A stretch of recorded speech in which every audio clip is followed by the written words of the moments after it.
नमस्कार बंधुगण मु नरेन आपण शुणुंट आई माँ कहानी हॉरर पॉडकास्ट।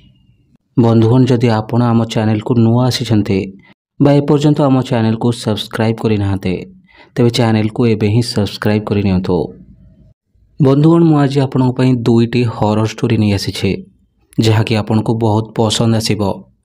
तेबे आ डेरी न करी चलतु आज कहानी आड़ को बढ़िबा। बंधुगण मो ना अंकित।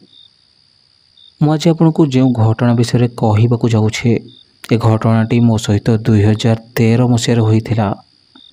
से दिन मोर जड़े सांग राकेश रो मैरेज फंक्शन थिला। मु और मोर आउ जड़े सांग महेश आम दुई जन मिसी तार मैरेज फंक्शन अटेंड करने को जाइथिलो। सेतबेले आमे ता मैरेज फंक्शन अटेंड करे सहर आड़ को फेरुथिलो। सेतबेल को राति ढेर अधिका हो सारी थिला। एक्चुअली मैरेज फंक्शन भितर आमको जना ही पड़ानी कि केतबेले राति एते अधिक हो गला। आम से दिन राति रे ता घरे रही जाई थांतो, किंतु परदिन ऑफिस रे गोटे जरूरी मीटिंग थिला जोंथिपई आमको सही राति रे ही सहर को फेरिबाकू पड़िला। सहर ठू राकेश रो घर प्राय 100 किलोमीटर दूर रे थिला। मते राति रे गाड़ी चलैबार एक्सपीरियंस तो थिला, किंतु रास्ता मते ठीक से जଣା नथिला। जेहेतु आम जीवा समय दिन थिला तेणु लोक मान को रास्ता पचारि पचारि आम ठीक जगार जाई पहुँची जाइथिलो। जेहेतु ए राति बहुत अधिक हो सारी थिला तेणु रास्ता उपरे कौनसी मनीषर चिन्ह वर्ण भी देखा जाऊ नथिला। सेठुरु आसीबार प्राय 20 किंबा 25 मिनिट परे मते एमिति लागिला कि मो रास्ता भूली जाइछे। सेतेबेलको राति प्राय 1 हो सारी थिला। आ एबे आमे एमिति गोटे रास्ता रे आसी पहुँची जाइथिलो जोंठी चारिपटे केवल जंगल ही थिला। जेहेतु से रास्ता मो पई पूरा अजଣା थिला तेणु मु सेहीपरि गाड़ी चले आग को जाऊथिले। यापर मो महेश को पचारिले, महेश टिके मने पका कौन आम गला बेले यही रास्ता रे जाइथिले। महेश मध्य से रास्ता को देखि टिके कन्फ्यूज थिला। आम सेहीपरि से रास्ता रे आग को चली जाऊथिलो। आ ठीक सही समय रे महेश मते चिल्लेई की कहिला, देख से आगरे कौन गोटे अछि। किंतु महेश कहूथिबा जगह को मुझे जेतेबेले देखिले सेठारे केवल अंधार छड़ा मते आउ किछि भी देखा गलानी। आउ ता परठारु महेश एकदम चुप होई गला। किंतु मु बुझी पारु नथिले कि महेश को एमिति सेठी कोन देखा गला जोंथि पई से एते जोर रे चिल्लेइला। सेथि पई मु गाड़ी को टिके स्लो करिले आ महेश को पचारिले, अरे कौन हैला भूत भूत देखि देलु कि? किंतु महेश मो कथार किछि भी उत्तर देलानी। यार किछि समय पर महेश पुणी थरे चिल्लेला, एमिति चिल्लेला जेमिति से कौनसी भूत को देखि देइछे। आ से बारंबार यही कथा कहूथिला कि गाड़ी आगे कहीं जने चलीगला। ता कथा मु किछि ठीक से बुझी पारु नथिले। मते लागिला कि ए मते डरैबा पई एमिति नाटक करूछे। एहा भाबी मु ताको किछि न कहि चुपचाप ड्राइव करिबाकू लागिले। किंतु किछि बाट आगकू जिबा परे मु मध्य से जिनिस को अनुभव करिले जेमिति कौनसी जिनस जंगल भितर बाहरे बहुत जोर रे गाड़ी आगे चलीगला। मुझे जिनस को देखा बहुत चेष्टा कले, किंतु जेहेतु आम आखपाखरे बहुत अंधार थिला तेणु मु ताको ठीक से देखि पारिलिनी। मु भाबिली जे हुए तो ए मोर कौनसी भ्रम होई पारे, किंतु मु किछि समय पर आउ थरे देखिबाकू पाइले किछि गोटे मनीष सदृश्यर आकृति मु गाड़ी सहित समान गति रे आगकू बढ़ुचे। किछि समय पर ता गति मो गाड़ीर गति ठू भी अधिका हो गला और से हठात जंगल भितर कुआडे हजिगला। किंतु से जिनस को देखि मु बुझी पारु नथिले कि से जिनस कौन थिला, से कौन सतरे भूत थिला। किंतु मु जेतिकी ताको अंधारे देखि पारिले हुए तो से आमको अटकिबार इशारा देउथिला। किंतु मु सेठारे अटकिबा बदଳରେ आम गाड़ी को बहुत जोर रे चलैबाकू लागिले। किछि बाट आगकू आसिबा परे मु निजको सांत्वना देले ओ पाखरे पड़िथिबा पानी बोतल उठाई सेथिरु किछि पानी पीबाकू लागिले। मु महेश आड़कू देखिलारो से चुपचाप डरी निज सीट रे बसिथिला। मु मध्य ताको किछि न कहि चुपचाप गाड़ी चलैबाकू लागिले। मु गूगल मैप खोली सेथिरे रास्ता खोजिबाकू लागिले, किंतु गूगल मैप ठीक से काम ही करू नथिला। और ठीक सही समय रे आम गाड़ी हठात बंद होई गला। एमिति हठात ए अजଣା रास्तार आम गाड़ी बंद हो जावा परे मु बहुत डरी गली। एक रे तो से भूत कि जहाँ भी हो ସେ ଆମ ପଛରେ ପଡ଼ିଥିଲା ଆଉ ତା ଉପରେ ଗାଡ଼ି ମଧ୍ୟ ବନ୍ଦ ହୋଇଗଲା। ଆଉ ମୁଁ ଯେତେବେଳେ ମହେଶ ଆଡ଼କୁ ଦେଖିଲେ ସେ ତ ସମ୍ପୂର୍ଣ୍ଣ ଭାବରେ ଝାଳରେ ଗାଧେଇ ସାରିଥିଲା। ମୋତେ ଲାଗିଲା ଯେମିତି ସେ ମୋଠୁ ବି ଅଧିକ ଡରି ଯାଇଛି। ଅଚାନକ ସେ ମୋତେ ଏମିତି ଲାଗିଲା ଯେମିତି ମୋ ଗାଡ଼ିର କାଚ ଉପରେ କେହି ଜଣେ ହାତ ରଖିଛି।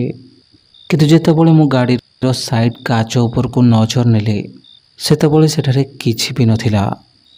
କିନ୍ତୁ ଠିକ୍ ସେହି ସମୟରେ ମହେଶକୁ କ'ଣ ହେଲା କେଜାଣି ସେ ବହୁତ ଜୋରରେ କାନ୍ଦିବାକୁ ଲାଗିଲା।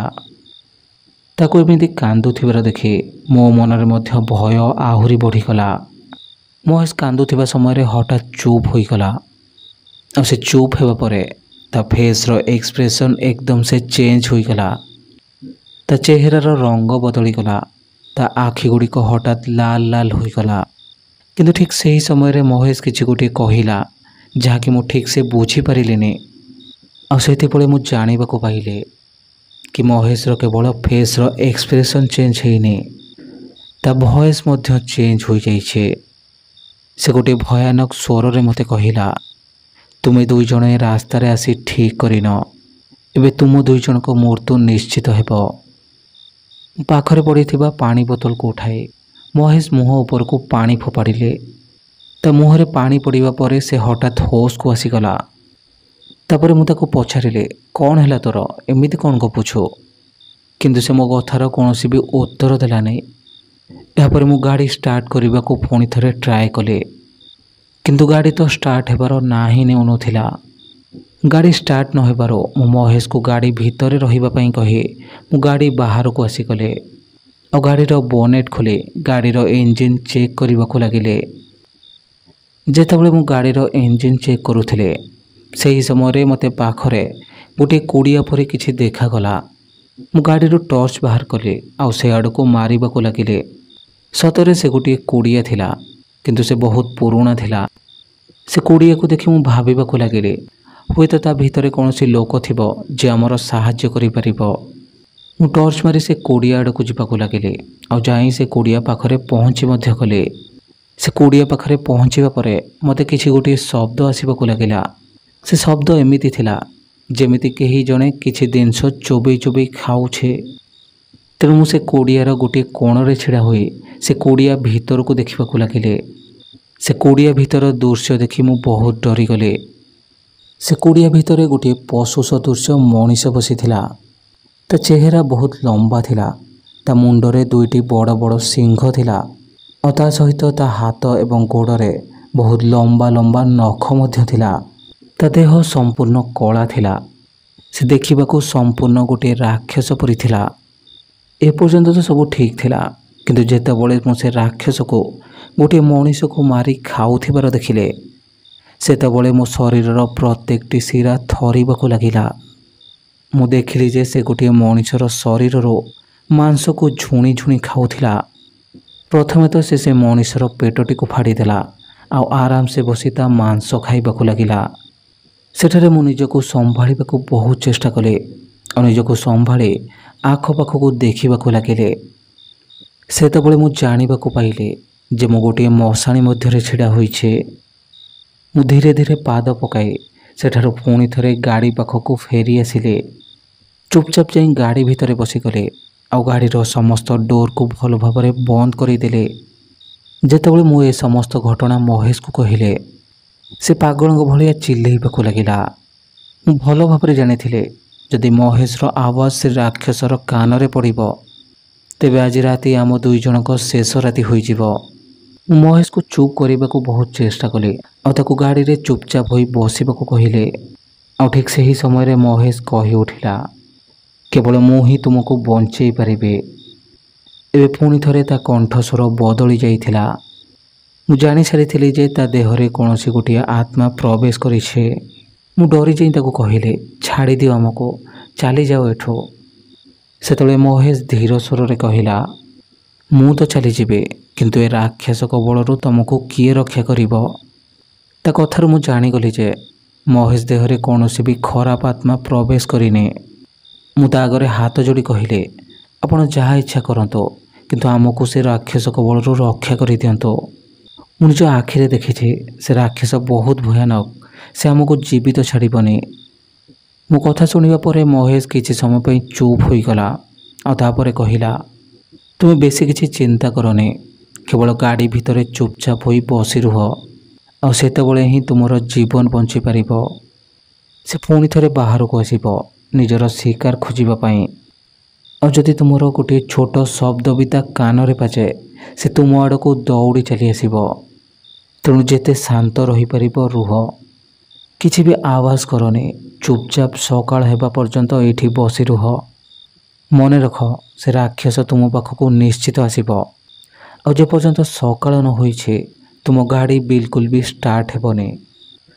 ଏତିକି କହିବା ପରେ ମହେଶ ପୁଣି ଥରେ ନର୍ମାଲ ହେଇଗଲା। ହୁଏତ ଆମମାନଙ୍କୁ ବଞ୍ଚେଇବା ପାଇଁ ସେ ଆତ୍ମା ମହେଶର ଶରୀରରେ ପ୍ରବେଶ କରିଥିଲା। ମୁଁ ସମସ୍ତ କଥା ମହେଶକୁ ଜଣାଇଦେଲି। ଏକଥା ଶୁଣିବା ପରେ ସେ ଆହୁରି ମଧ୍ୟ ଡରିଗଲା। ମୁଁ ତାକୁ ଆଉ ଥରେ ବୁଝାଇଲି, ଆମ ଗାଡ଼ି ଏବେ ଖରାପ ହୋଇଯାଇଛି ଆଉ ଆମ ଆଗରେ ଗୋଟିଏ ଭୟାନକ ରାକ୍ଷସ ଅଛି। ଆଉ ଯଦି ବଞ୍ଚିବାକୁ ଇଚ୍ଛା ଅଛି, ସକାଳ ହେବା ପର୍ଯ୍ୟନ୍ତ ଆମକୁ ଚୁପଚାପ ଏ ଗାଡ଼ିରେ ଏମିତି ପଡ଼ି ରହିବାକୁ ପଡ଼ିବ। ଯେତେବେଳେ ମୁଁ ମହେଶକୁ ଏସବୁ ବିଷୟରେ ବୁଝାଉଥିଲି, ଠିକ୍ ସେହି ସମୟରେ ବାହାରୁ କିଛି ଆୱାଜ ଆସିବାକୁ ଲାଗିଲା। ମୁଁ ଧୀରେ ସେ ଗାଡ଼ିର ଝରକା ବାଟେ ବାହାରକୁ ଦେଖିଲି। ଅନ୍ଧାର ଯୋଗୁଁ ମୋତେ ପ୍ରଥମେ ତ ସେଠାରେ କେହି ଦେଖାଗଲେନି। ଆଉ ଯେତେବେଳେ ସେ ଜିନିଷ ଆମ ପାଖକୁ ଆସିଲା, ମୁଁ ସେତେବେଳେ ଜାଣିଲି ଯେ ଏ ସେହି ରାକ୍ଷସ ଅଟେ। ସେ ରାକ୍ଷସର ମୁହଁକୁ ଦେଖିଲି। ତା ମୁହଁ ରକ୍ତରେ ସମ୍ପୂର୍ଣ୍ଣ ଲାଲ ହୋଇଯାଇଥିଲା। କିଛି ସମୟ ମଧ୍ୟରେ ସେ ଆମ ଗାଡ଼ି ପାଖରେ ଆସି ପହଞ୍ଚି ଯାଇଥିଲା। ମୁଁ ତାକୁ ଦେଖି ବହୁତ ଡରିଗଲି, କାରଣ ମୁଁ ତାକୁ ସେତେବେଳେ ସେ ମଣିଷକୁ ମାରି ଖାଉଥିବାର ଦେଖିନେଇଥିଲି। ମୁଁ ପୁଣି ଥରେ ଚୁପଚାପ ଗାଡ଼ିର ସିଟ୍ ତଳେ ଲୁଚିଗଲି। ସେ ରାକ୍ଷସ ଆମ ଗାଡ଼ିର ଆଖପାଖରେ ହିଁ ବୁଲୁଥିଲା, କାରଣ ମୁଁ ତାର ଚାଲିବାର ଆୱାଜ ଭଲ ଭାବରେ ଶୁଣିପାରୁଥିଲି। ମୁଁ ଧୀରେ ସେ ମୋ ମୁଣ୍ଡ ସିଟ୍ ତଳୁ ବାହାରକୁ କାଢ଼ିଲି ଆଉ ଗାଡ଼ିର ବାହାରକୁ ଦେଖିବାକୁ ଲାଗିଲି। ମୁଁ ଦେଖିଲି ଯେ ସେ ରାକ୍ଷସ ଏବେ ବି ଆମ ଗାଡ଼ି ସାମ୍ନାରେ ଛିଡ଼ା ହୋଇଥିଲା ଆଉ ନିଜର ନାଲି ନାଲି ଆଖିରେ ଆମ ଗାଡ଼ି ଭିତରକୁ ହିଁ ଦେଖୁଥିଲା। ଆମର ଗୋଟିଏ ଛୋଟ ଭୁଲ ଆଉ ସେ ଜାଣିଯିବ କି ଆମେ ଗାଡ଼ି ଭିତରେ ଅଛୁ, ଆଉ ତାପରେ ସେ ଆମକୁ ଜୀବନ ମାରିଦେବ। କିନ୍ତୁ ମହେଶ ଆଉ ମୁଁ କୌଣସି ଗୋଟିଏ ପଥର ମୂର୍ତ୍ତି ପରି ସେ ଗାଡ଼ି ଭିତରେ ସେମିତି ପଡ଼ି ରହିଥିଲୁ। କିଛି ସମୟ ପରେ ତା ପାଦର ଆୱାଜ ଆମଠାରୁ ଦୂରକୁ ଯାଉଥିବାର ମୁଁ ଶୁଣିବାକୁ ପାଇଲି। ବୋଧହୁଏ ସେ ରାକ୍ଷସ ପୁଣି ଥରେ ଜଙ୍ଗଲ ଭିତରକୁ ଯାଉଥିଲା। ଆଉ ସେତେବେଳେ ମୋ ଶରୀରରେ ପ୍ରାଣ ପଶିଲା ପରି ମୋତେ ଲାଗିଲା। ମୁଁ ଭଲ ଭାବରେ ଜାଣିଥିଲି କି ଜଙ୍ଗଲରେ ରାକ୍ଷସର ଚରା ଭୂଇଁ। ତେଣୁକରି ଯେପର୍ଯ୍ୟନ୍ତ ସକାଳ ନ ହୋଇଛି ସେ ପର୍ଯ୍ୟନ୍ତ ଆମ ଜୀବନ ଉପରୁ ବିପଦ ଟଳିନି।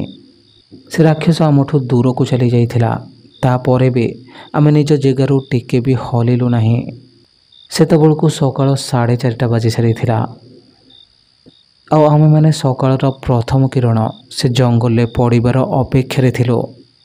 ଯେମିତି ସୂର୍ଯ୍ୟର ପ୍ରଥମ କିରଣ ଆମ ଗାଡ଼ି ଭିତରେ ପଡ଼ିଲା, ମୋ ଶରୀରରେ ଟିକେ ସାହସ ଆସିଗଲା। ମୁଁ ସାହସ କରି ଉଠି ଗାଡ଼ିର ସିଟ୍ରେ ବସିଲି। ମୁଁ ଗାଡ଼ିକୁ ଷ୍ଟାର୍ଟ କଲି ଆଉ ଗାଡ଼ି ମଧ୍ୟ ଗୋଟିଏ ଥରରେ ଷ୍ଟାର୍ଟ ହୋଇଗଲା। ରାତି ସାରା ଚେଇଁଥିବାରୁ ଆମ ହାଲତ ବହୁତ ଖରାପ ହୋଇଯାଇଥିଲା। ତେଣୁ ଆଗକୁ ଆସି ଗୋଟିଏ ଢାବା ପାଖରେ ଗାଡ଼ି ଅଟକାଇ ଆମେ ଗାଡ଼ି ଭିତରେ ହିଁ ଶୋଇପଡ଼ିଲୁ। ଭଗବାନଙ୍କ ଆଶୀର୍ବାଦ ଏବଂ ସେ ଭଲ ଆତ୍ମା ଯୋଗୁଁ ଆମେ ସେଦିନ ବଞ୍ଚି ଯାଇଥିଲୁ। ତେବେ ଇଏ ଥିଲା ଆମର ପ୍ରଥମ କାହାଣୀ। ଏବେ ଚାଲନ୍ତୁ ଶୁଣିବା ଆମର ଦ୍ୱିତୀୟ କାହାଣୀ। ବନ୍ଧୁଗଣ, ମୋ ନାଁ ଅନିକେତ। ଆଉ ଏଇ ଯେଉଁ ଘଟଣା ମୁଁ ଆଜି ଆପଣଙ୍କୁ କହିବାକୁ ଯାଉଛି, ଏହା ମୋ ସହିତ ଆଜିଠୁ 4ରୁ 5 ବର୍ଷ ତଳେ ଘଟିଥିଲା। ଏ ଘଟଣାକୁ ବହୁତ ଦିନ ହୋଇଗଲାଣି, କିନ୍ତୁ ଏବେ ବି ସେ ଘଟଣା ବିଷୟରେ ମୋର ମନେ ପଡ଼ିଗଲେ ମୋ ମନ ଭିତରେ ଏକ ଭୟ ଆସିଯାଏ। ସେଦିନ ରାତିରେ ମୁଁ ସହର ପାଇଁ ବାହାରିଥିଲି। ଆମ ଗାଁର ଶେଷ ମୁଣ୍ଡରେ ଗୋଟିଏ ବସ୍ ଷ୍ଟପ୍ ଅଛି, ଯେଉଁଠିକି ଲୋକମାନେ ବସ୍ ଧରି ନିଜ ଗନ୍ତବ୍ୟସ୍ଥଳ ଆଡ଼କୁ ଯାଆନ୍ତି। ଦେଖିବାକୁ ଗଲେ ମୁଁ ସହରରେ ଅଧିକ ସମୟ ରୁହେ, ତେଣୁ ଗାଁକୁ ଯିବା ଆସିବା ମୋର ବହୁତ କମ୍ ଥିଲା। ମୋ ଫ୍ୟାମିଲି ମେମ୍ବରମାନେ ବି ସହରରେ ରହୁଥିଲେ, ତେଣୁ ଗାଁକୁ ଯାତାୟାତ କରିବା ବା ବସ୍ ବିଷୟରେ ମୋତେ କିଛି ଠିକ୍ସେ ଜଣା ନଥିଲା। କିନ୍ତୁ ମୋତେ ଏତିକି ଜଣାଥିଲା କି ସେ ବସ୍ ଷ୍ଟପ୍ରୁ ଲାଷ୍ଟ ବସ୍ 12:30ରେ ବାହାରେ ଆଉ ସେ ବସ୍ଟି ସିଧା ଆମ ସହରକୁ ଯାଏ। ସବୁ ବର୍ଷ ଫସଲ କଟା ସମୟରେ ବାପା ସହରରୁ ଗାଁକୁ ଆସନ୍ତି ଓ ଫସଲକୁ ବିକ୍ରି କରି ପୁଣି ସହରକୁ ଚାଲିଯାଆନ୍ତି। କିନ୍ତୁ ଏଥର ବାପାଙ୍କ ଦେହ ଖରାପ ଥିଲା, ତେଣୁ ମୋତେ ହିଁ ଏହି କାମ ପାଇଁ ଗାଁକୁ ଆସିବାକୁ ପଡ଼ିଲା। ମୁଁ ସହରରୁ ଗାଁକୁ ଆସି ମୋ ଦାଦାଙ୍କ ଘରେ ରହିଥିଲି, ଯିଏ ଆମ ଚାଷ ଜମି ଓ ଘରର ଯତ୍ନ ନିଅନ୍ତି। ମୁଁ କାମ ସରିବା ପରେ ମୁଁ ମୋ ବ୍ୟାଗ୍ ଉଠାଇଲି ଆଉ ସହର ପାଇଁ ଯିବା ପାଇଁ ବାହାରି ପଡ଼ିଲି। ଆମ ଗାଁର ଯେଉଁ ବସ୍ ଷ୍ଟପ୍ଟି ଥିଲା ତା ବିଷୟରେ ମୁଁ ଗୋଟିଏ କଥା ଜାଣିବାକୁ ପାଇଥିଲି କି ସେଇଠି ଗୋଟିଏ ମଶାଣି ପାଖରେ ଅବସ୍ଥିତ ଅଟେ। ସେଥିପାଇଁ ସେଠାକାର ପରିବେଶ ରାତିରେ ସୁନସାନ ଓ ବହୁତ ଭୟାନକ ହୋଇଯାଏ। ଯେହେତୁ ମୁଁ ସହରରେ ରହୁଥିଲି ତେଣୁ ସେ କଥାକୁ ମୁଁ ଏତେ ଧ୍ୟାନ ଦେଲିନି। ଯେହେତୁ ପରଦିନ ସକାଳେ ମୋତେ ସହରରେ କିଛି କାମ ଥିଲା ତେଣୁ ମୋତେ ସେଇ ରାତିରେ ହିଁ ସହରକୁ ଫେରିବାର ଥିଲା। ମୋ ଦାଦାଙ୍କ ଘର ଲୋକମାନେ ମୋତେ ସେଦିନ ଅଟକାଇବା ପାଇଁ ବହୁତ ଚେଷ୍ଟା କରୁଥିଲେ। ଯେତେବେଳେ ମୁଁ ତାଙ୍କୁ ବୁଝାଇଲି ଯେ ଆଜି ରାତିରେ ସତରେ ଯିବା ମୋର ବହୁତ ଜରୁରୀ ଅଛି, ସେତେବେଳେ ସେମାନେ ମୋତେ ଗୋଟିଏ ଚେତାବନୀ ଦେଲେ। ସେମାନେ କହିଲେ, ଯେଉଁ ବସ୍ରେ ତୁମେ ଚଢ଼ିବ ଧ୍ୟାନ ରଖିବ ଯେ ସେଥିରେ ବସିଥିବା ଲୋକମାନେ ନିଜ ନିଜ ଭିତରେ କଥା ହେଉଥିବେ ଆଉ ସେମାନେ ଯେମିତି ଜୀବିତ ଲୋକ ଭଳି ବ୍ୟବହାର କରୁଥିବେ, କାରଣ ସେ ରାସ୍ତାରେ ରାତିରେ ଗୋଟିଏ ଭୂତିଆ ବସ୍ ଯିବା ଆସିବା କରେ। ଆଉ ଯଦି ଭୁଲରେ ତୁମେ ସେ ବସ୍ରେ ଚଢ଼ିଗଲ, ସେ ବସ୍ରୁ ଓହ୍ଲାଇବା ବହୁତ କଷ୍ଟକର ହୋଇପଡ଼େ। ଆଉ ଯଦି ରାତିରେ ତୁମକୁ ବସ୍ ନ ମିଳେ ତେବେ ଗାଁକୁ ପୁଣି ଫେରି ଆସିବ। ଯେହେତୁ ମୁଁ ସହରରେ ରହୁଥିଲି ତେଣୁ ଏସବୁ କଥା ଉପରେ ମୋର ବିଶ୍ୱାସ ହେଲାନି। ମୋତେ ସେମାନଙ୍କ କଥା ମିଛ ଆଉ ମନଗଢ଼ା କାହାଣୀ ପରି ଲାଗିଲା। ଶେଷରେ ତାଙ୍କ କଥା ରଖିବା ପାଇଁ ମୁଁ ତାଙ୍କ କଥାରେ ହଁ ଭରିଦେଲି ଆଉ ତାଙ୍କୁ ବିଦାୟ ଦେଇ ମୁଁ ମୋ ରାସ୍ତାରେ ବାହାରି ପଡ଼ିଲି। ମୁଁ ଠିକ୍ ଟାଇମ୍ରେ ହିଁ ଯାଇ ବସ୍ ଷ୍ଟାଣ୍ଡରେ ପହଞ୍ଚି ସାରିଥିଲି, କିନ୍ତୁ ମୁଁ ଯାଇ ଦେଖିଲି ଯେ ସେଠାରେ ଥିବା ସମସ୍ତ ବସ୍ ଫୁଲ୍ ହୋଇସାରିଛି। ଯେହେତୁ ସେ ଦୁଇଟି ବସ୍ରେ ବହୁତ ସାରା ପ୍ୟାସେଞ୍ଜର ଥିଲେ ତେଣୁ ସେଥିରେ ଗୋଟିଏ ବି ସିଟ୍ ଫାଙ୍କା ନଥିଲା। ଆଉ ଏତେ ସମୟ ସେ ବି ରାତିରେ ଠିଆ ହୋଇଯିବା ମୋ ପକ୍ଷରେ ସମ୍ଭବ ହିଁ ନଥିଲା। ତେଣୁ ମୁଁ ସେ ବସ୍ ଷ୍ଟପ୍ରେ ଛିଡ଼ା ହୋଇ ଆଉ ଗୋଟିଏ ବସ୍ ଆସିବାର ଅପେକ୍ଷା କଲି। ଆଉ ଠିକ୍ ସେହି ସମୟରେ ଜୋରରେ ବର୍ଷା ମଧ୍ୟ ଆରମ୍ଭ ହୋଇଗଲା। ସେ ବସ୍ ଗୁଡ଼ିକ ଯାହା ବସ୍ ଷ୍ଟପ୍ରେ ଥିଲା ସେଗୁଡ଼ିକ ନିଜ ରାସ୍ତାରେ ଯିବା ପରେ ମୁଁ ଦେଖିବାକୁ ପାଇଲି ଯେ ବସ୍ ଷ୍ଟପ୍ଠୁ କିଛି ଦୂରରେ ଗୋଟିଏ ଧଳା ବସ୍ ଛିଡ଼ା ହୋଇଛି, ଯାହାକି ସହର ଆଡ଼କୁ ଯାଉଥିବା ରାସ୍ତା ଉପରେ ଛିଡ଼ା ହୋଇଥିଲା। ସେ ବସ୍ର ହେଡ଼ଲାଇଟ୍ ଜଳୁଥିଲା, ଯେଉଁଥିରେ ମୁଁ ଅନୁମାନ କରିନେଲି ଯେ ସେ ବସ୍ ପ୍ୟାସେଞ୍ଜରକୁ ହିଁ ଅପେକ୍ଷା କରି ରହିଛି। ମୁଁ ବର୍ଷାରେ ଭିଜି ସେ ବସ୍ ପାଖକୁ ଚାଲିଗଲି।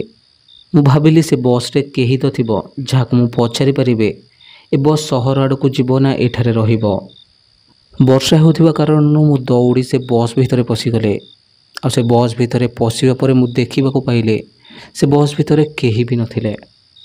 ଯେହେତୁ ବର୍ଷା ସେତେବେଳକୁ ବହୁତ ଜୋରରେ ହେବାକୁ ଲାଗିଥିଲା ତେଣୁ ମୁଁ ଯାଇ ବସ୍ର ଶେଷ ସିଟ୍ରେ ବସି ପଡ଼ିଲି। ଯେତେବେଳେ ମୁଁ ସେ ବସ୍ ଭିତରୁ ବସ୍ ଷ୍ଟପ୍ ଆଡ଼କୁ ଦେଖିଲି ଆଉ ସେ ବସ୍ ଷ୍ଟପ୍ଟି ଏକଦମ ସୁନସାନ ଓ ନୀରବ ଲାଗୁଥିଲା। ସେ ବସ୍ରେ ବସିଥିବା ସମୟରେ ହଠାତ୍ ମୋତେ ମୋ ଦାଦାଙ୍କ କଥା ମନେ ପଡ଼ିଗଲା। ମୋ ଦାଦା କହୁଥିଲେ ଯେ ସେ ବସ୍ ଷ୍ଟପ୍ ପାଖରୁ ଗୋଟିଏ ବସ୍ ଯାଏ ଯେଉଁଥିରେ କି ଜୀବିତ ଲୋକମାନେ ନୁହେଁ ମୃତ ଲୋକମାନେ ଯାତ୍ରା କରନ୍ତି। ତାଙ୍କ କଥା ମନେ ପଡ଼ିବା ପରେ ମୋ ମନରେ ଗୋଟିଏ ଭୟ ଆସିଗଲା। ଯେହେତୁ ମୋତେ କାଲି ସକାଳୁ ସହରରେ ପହଞ୍ଚିବାର ଥିଲା ତେଣୁ ମୁଁ ବାଧ୍ୟ ହୋଇ ସେହିପରି ସେ ବସ୍ରେ ବସି ରହିଲି। ମୋତେ ସେମିତି ଚୁପଚାପ ହୋଇ ବସିବାର 30ରୁ 40 ମିନିଟ୍ ହୋଇସାରିଥିଲା, ହେଲେ ଏପର୍ଯ୍ୟନ୍ତ ବି ସେ ବସ୍ରେ କେହି ବି ପ୍ୟାସେଞ୍ଜର ଚଢ଼ିନଥିଲେ। ନାହିଁ ସେ ବସ୍ର ଡ୍ରାଇଭରଙ୍କ ଦେଖାଥିଲା ନାହିଁ କଣ୍ଡକ୍ଟରର। କିଛି ସମୟ ଅପେକ୍ଷା କରିବା ପରେ ମୁଁ ମୋ ହାତରେ ଥିବା ଘଡ଼ିକୁ ଦେଖିଲି। ଘଡ଼ିରେ 12:15 ହୋଇଥିଲା। ରାତି ପ୍ରାୟ 11ଟା ସମୟରେ ସେଠାରୁ ସମସ୍ତ ବସ୍ ଯାଇସାରିଥିଲା। କେବଳ ମୁଁ ବସିଥିବା ବସ୍ଟି ହିଁ ଏପର୍ଯ୍ୟନ୍ତ ସେଠାରେ ଛିଡ଼ା ହୋଇଥିଲା।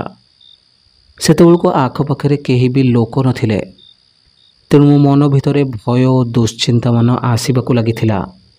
ଶେଷରେ ମୁଁ ଘରକୁ ଫେରିଯିବାର ନିଷ୍ପତ୍ତି ନେଇ ସେ ବସ୍ରୁ ଉଠୁଇଁଥିଲି କି ଏହି ସମୟରେ ସେ ବସ୍ର କଣ୍ଡକ୍ଟର ସେ ବସ୍ ଭିତରକୁ ଆସିଗଲା। କଣ୍ଡକ୍ଟର ଆସୁଥିବାର ଦେଖି ମୋ ମନରେ ଟିକେ ସାହସ ଆସିଗଲା। କଣ୍ଡକ୍ଟର ସେ ବସ୍ ଭିତରକୁ ଆସି ବସ୍ର ପ୍ରଥମ ସିଟ୍ରେ ବସିଗଲା। ବୋଧହୁଏ ସେ ଡ୍ରାଇଭର ଆଉ ପ୍ୟାସେଞ୍ଜରମାନଙ୍କ ଆସିବା ପାଇଁ ଅପେକ୍ଷା କରିଥିଲା।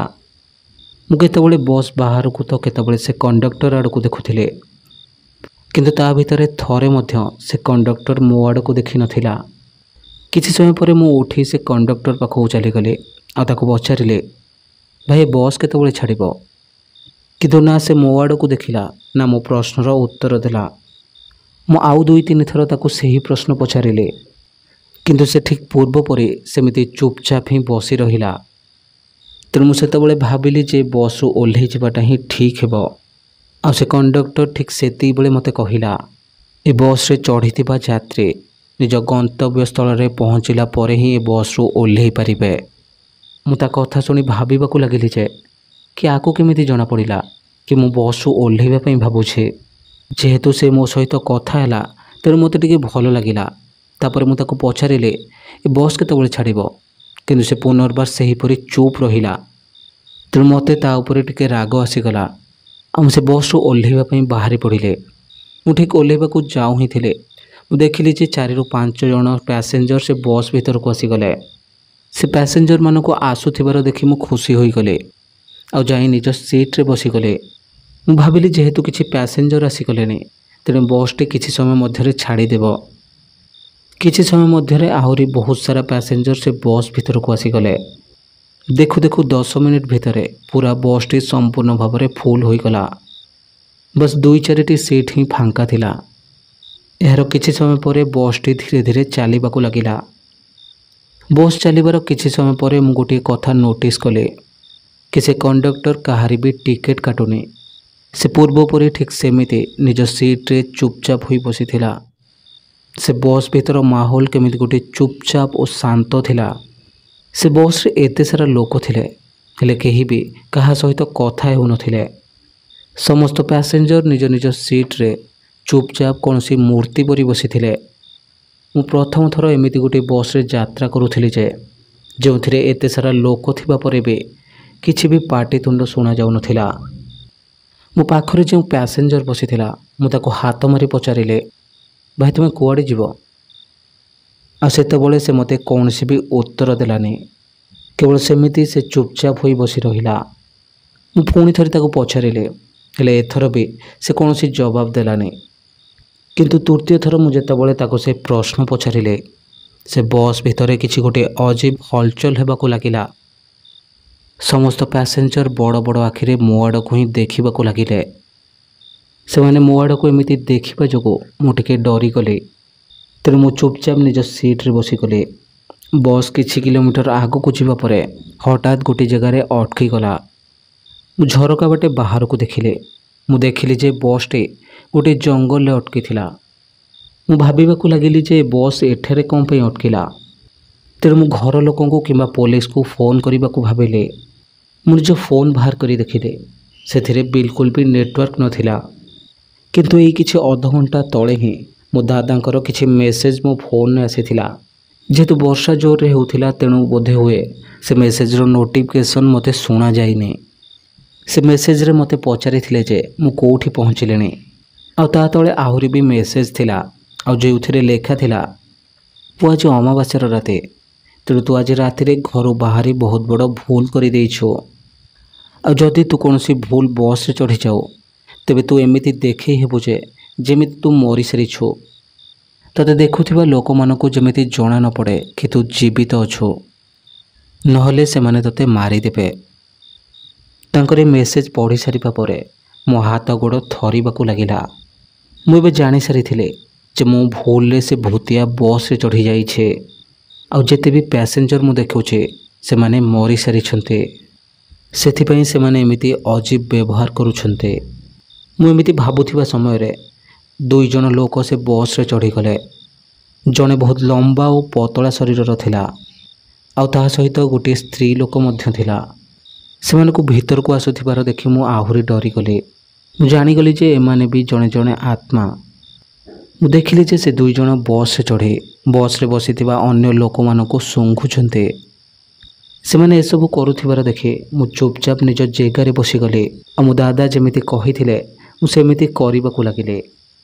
ମୁଁ ନିଜକୁ ମୃତ ବ୍ୟକ୍ତି ପରି ଦେଖାଇବାକୁ ଚେଷ୍ଟା କରୁଥିଲି। ମୁଁ ଦେଖିଲି ଯେ ସେ ବସ୍ ଡ୍ରାଇଭରଠୁ ଆରମ୍ଭ କରି ବସିଥିବା ସମସ୍ତ ପ୍ୟାସେଞ୍ଜରକୁ ଶୁଙ୍ଘି ଶୁଙ୍ଘି ଧୀରେ ଧୀରେ ଆଗକୁ ବଢ଼ୁଥିଲେ।